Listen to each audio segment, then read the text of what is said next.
nous avons travaillé sur l'environnement et surtout en ce qui concerne la santé publique. Suite à ça, nous avons fait un constat en ce qui concerne les maladies respiratoires dues à la pollution de l'air. Nous avons donc réfléchi sur différents thèmes. Entre autres, la pollution peut être due aux ordures ménagères,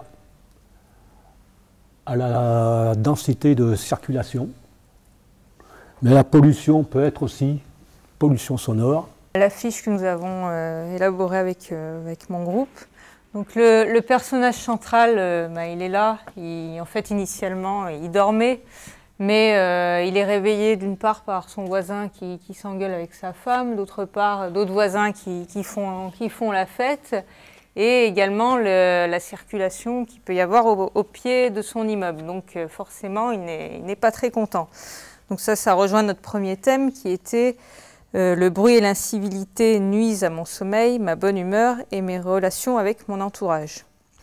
Vous trouvez une petite maison individuelle au fin fond du périurbain à 50 km de Lyon.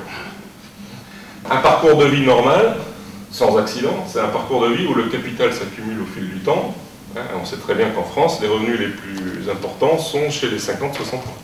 C'est en fin de carrière qu'on a le plus d'argent. Si tout va bien, si on n'a pas été licencié, si tout va bien.